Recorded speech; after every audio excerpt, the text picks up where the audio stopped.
Pandora papers आपने काफी recently सुना होगा। क्या है बेसिकली पैंडोरा पेपर्स? तो पैंडोरा पेपर्स दुनिया में जो लोग है, बड़े बड़े लोग, ऑलमोस्ट 90 कंट्रीज के पॉलिटिशियंस के इसमें नाम है। पॉलिटिशियंस नहीं, एक्टर हो या फिर जो स्पोर्ट्स पर्सन हो, सबके नाम इस लिस्ट में आ चुके हैं। और पैंडोरा पेपर्स में basically 1 crore 20 lakh document, 12 million document leak हो चुके हैं। और ये 12 मिलियन डॉक्यूमेंट में क्या है? तो इस 12 मिलियन डॉक्यूमेंट में दुनिया के जो बड़े बड़े पॉलिटिशियन है, एक्टर हो, स्पोर्ट पर्सन हो, ये सब जो गवर्नमेंट्स होती है, अगर कोई वो चीज खरीदी करते हैं, जैसे कि लग्जरियस कार हो या फिर घर हो या फिर बेसिकली अगर उनका कोई बिजनेस हो, उसमें जो टैक्स होता है वो टैक्स छुपाने के लिए कैसे वो ये जो टैक्स हेवन कंट्रीज है, मतलब सामोआ, ब्रिटिश के वर्जिन आइलैंड्स, मकाऊ, पनामा, ये जैसे कंट्रीज का फायदा उठाती है और इन कंट्रीज के जो टैक्स लूप होल्स है उनका फायदा उठा के वो अपना टैक्स बचाते हैं। सो इस वीडियो में आपको हर एक चीज में क्रिस्टल क्लियर कर दूंगा, बस वीडियो आप एंड तक जरूर देखना। आपने पिछली मेरी अगर चैनल को फॉलो करते तो आपने देखा होगा, मैंने कुछ ही दिनों पहले ऑलमोस्ट 15 से 20 दिन पहले एक वीडियो डाली थी चैनल पे पनामा पेपर्स पे। तो ये पनामा पेपर्स और पैंडोरा पेपर्स काफी सेम है। तो पनामा पेपर्स 2016 में लीक हो चुका था और वो दुनिया का आज तक, मतलब जब पैंडोरा पेपर्स आने से पहले दुनिया का सबसे बड़ा करप्शन लीक था। और अगर हम बात करें फिलहाल की, तो पैंडोरा पेपर्स ने उसका भी रिकॉर्ड तोड़ दिया है, क्योंकि उस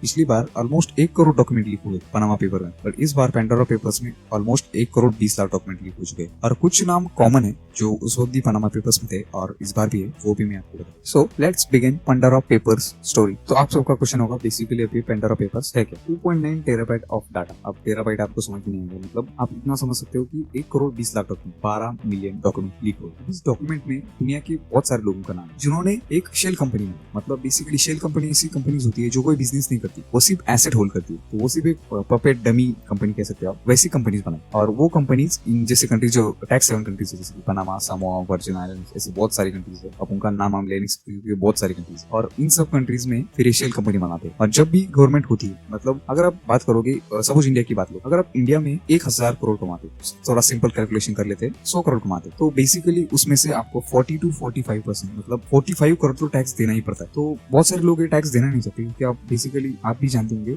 जो टैक्स स्लैब होते हैं इनकम टैक्स के, उसके हिसाब से हमें टैक्स देना पड़ता है। बट ये जो 40 to 45 करोड़ का टैक्स है, और उन्हें लगता है कि अब ये टैक्स गवर्नमेंट को देने से अच्छा है कि वो इस टैक्स को उनके मनी में ऐड करे। तो ये दूसरी जो कंपनी होती है शेल कंपनी, उन पे एक कंपनी पैसे इन्वेस्ट करते हैं और ये टैक्स बचाते हैं। जैसे इंडिया में ऑलमोस्ट 380 पीपल्स का नाम इंडिया में आ चुका है। अगर हम पैंडोरा पेपर्स की वेबसाइट पे जाए, और आपका सवाल होगा इसे मतलब पैंडोरा पेपर्स को एक्सपोज किसने किया है, तो इसमें सबसे बड़ा नाम है ICIJ, international conservative of investigative journalist. तो ICIJ ने पूरी एक वेबसाइट बना रखी है इन सब पे। जैसे आप वेबसाइट पे जाते हो तो बेसिकली आप देख सकते हो पैंडोरा पेपर्स और ये दुनिया की सबसे बड़ी करप्शन लीक है, ये सारी चीजें हैं। और इस पे उन्होंने एक वीडियो भी बना रखी है जिसमें बताया कि कैसे पैंडोरा पेपर्स उन्होंने एक्सपोज किया और जो दुनिया के बहुत सारे जर्नलिस्ट हैं उन्होंने इसमें हेल्प की, और कैसे दुनिया के जो बहुत बड़े पॉलिटिशियंस है। और देखो ये चीज ऐसे नहीं कि डेवलपिंग कंट्रीज के लोग ही टैक्स चुराते हैं, बहुत सारे जो यूके के पीएम, जो चेकोस्लोवाकिया है उनके पीएम, और व्लादिमीर पुतिन तो ऐसे केस में नाम आना आम बात है, आप जानते हैं। वैसे व्लादिमीर पुतिन की पर्सनैलिटी वैसे तो काफी अच्छी है, मतलब उनकी फॉरेन पॉलिसी ये वो, बट वो बहुत ही करप्ट इंसान है बेसिकली। और अगर मैं बात करूँ तो व्लादिमीर पुतिन बिलियनर हो सकते हैं, और अगर हम उसी में पॉलिटिशियन है इसलिए इनकी प्रॉपर्टी, बट अगर हम बात करें तो काफी बड़े बड़े जो लोग हैं उनका भी इसमें नाम। तो बेसिकली जो डेवलप कंट्रीज है वहाँ के लोग भी टैक्स छुपाने के लिए जो शेल कंपनीज है या फिर जो ऑफशोर कंपनीज उसे कहते हैं उनका इस्तेमाल करते हैं। तो पनामा पेपर्स के जो कंपनी आप याद होगी, मोज़ेक फोंसेका, ये कंपनी हेल्प करती थी ऐसी डुप्लीकेट कंपनीज बनाने की, शेल कंपनीज। तो लोगों को अगर बेसिकली मुझे अगर कहीं शेल कंपनी बनानी है तो मैं इस कंपनी को कॉन्टेक्ट करूंगा, फिर वो एक मेरी नकली कंपनी मेरे नाम पे बना देंगे। तो बेसिकली मेरा कोई कनेक्शन तो नहीं रहेगा उस कंपनी से, बट वो जो भी मैं अपने टैक्स है वो छुपाकर उस कंपनी के थ्रू जो भी अपने एसेट खरीदना चाहता हूँ, घर हो, कार हो, everything that I can purchase in that country. और ऐसी 14 कंपनीज ICIJ ने रिपोर्ट की है कि जो मदद करती है लोगों को ऐसी शेल कंपनीज बनाने। और अगर हम थोड़ा इस वेबसाइट की बात करें तो फिर आप जैसे इस कोड खोलोगे आपको देखा कि टैक्स हेवन कंट्रीज है उनका इस्तेमाल करते हैं बड़े बड़े लोग। अगर हम बात करें तो चेक रिपब्लिक के जो पीएम है उनका भी नाम है, पूरी दुनिया से जो एक्टर्स है या फिर जो स्पोर्ट पर्सन है उनका भी नाम इसमें है, इंडिया से सचिन तेंदुलकर का भी नाम इसमें आया है, पनामा पेपर्स में अमिताभ बच्चन का नाम इसमें आया। तो अगर हम देखें जो जॉर्डन के किंग है उनका भी इसमें नाम आया है, चेकोस्लोवाकिया के पीएम है उनका भी इसमें नाम आया है, अजरबैजान की रूलिंग फैमिली है जो अजरबैजान और आर्मेनिया कॉन्फ्लिक्ट आप जानते होंगे उनके भी नाम है, पाकिस्तान के इमरान खान का भी नाम है, मतलब इमरान खान के जो आसपास के मिनिस्टर है उनके जो फाइनेंस मिनिस्टर है उनका भी नाम इसमें आया है। फिर जो फॉर्मर यूके पीएम है टोनी ब्लेयर, उनका भी नाम है। और अगर हम पाकिस्तान की बात करें तो पाकिस्तान को एक तरह से लेगेसी है ये। पनामा पेपर्स में नवाज शरीफ का नाम आया था और नवाज शरीफ को फिर रिजाइन करना पड़ा। अब पता नहीं इमरान खान क्या फेस करेंगे, बट उनका भी नाम आया था। और जो पाकिस्तानी आर्मी है ना, मिलिट्री, वही कंट्रोल करती है पाकिस्तान को। तो उन्होंने आज तक बहुत सारे मिलियंस ऑफ डॉलर कमाए हैं। परवेज मुशर्रफ या फिर जो फिलहाल की अगर बात करें हम जनरल बाजवा, इन्होंने मिलियंस ऑफ डॉलर के एसेट खरीद रखे हैं ऐसे ही पूरी दुनिया में। अब बेसिकली आर्मी के खिलाफ ये कुछ कह नहीं सकते क्योंकि आर्मी की वजह से तो इनका देश सुरक्षित है। इसीलिए पाकिस्तान का तो करप्शन का पूर्ण रिश्ता है। अगर हम बात करें इंडिया से भी 380 लोगों का इसमें नाम है, बेसिकली अंबानी या फिर सचिन तेंदुलकर, जैकी श्रॉफ, विनोद अडानी, प्रमोद मित्तल, इन सबका नाम है। और अब गवर्नमेंट क्या करने वाली, तो अगर हम गवर्नमेंट की बात करें तो हमारी जो गवर्नमेंट है उसने एक कमेटी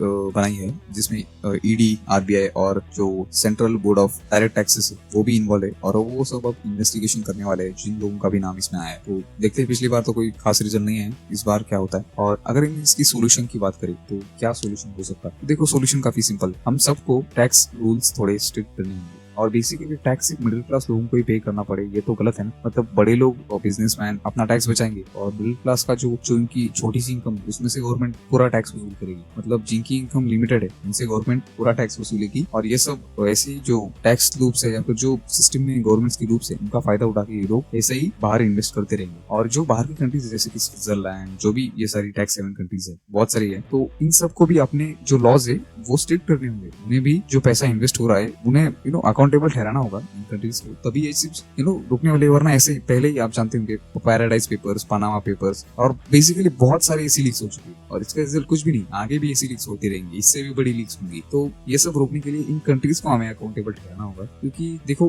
करप्शन एक ऐसी चीज है जो एक पैरासाइट की तरह है, जो सिस्टम को अंदर से खोखला कर देती है। और जो डेमोक्रेसी है उसका जो ट्रस्ट है, जो नॉर्मल पीपल जो डेमोक्रेसी पे ट्रस्ट कर पाते हैं, इस करप्शन की वजह से वो ट्रस्ट नहीं कर पाते। यही सब चीजें जो सोल्यूशंस गवर्नमेंट को आने वाले समय में कुछ रिफॉर्म्स लाने होंगे। और अगर मैं बात करूँ तो डिस्क्रिप्शन में लिंक है जो पनामा पेपर्स है, या फिर आई बटन में भी मिल जाएगा। प्लीज वो वीडियो जरूर वॉच करना, इसके बाद आपको ज्यादा अच्छे से समझ में आ जाएगा कि बेसिकली ये होता क्या है। तो उस वीडियो में मैंने काफी डिटेल में एनालिसिस किया है, तो प्लीज उस वीडियो बाद जरूर चेक कीजिएगा। अगर आपको इन्फॉर्मेशन पसंद है तो प्लीज लाइक एंड सब्सक्राइब, और आपका कीमती समय देने के लिए बहुत बहुत धन्यवाद।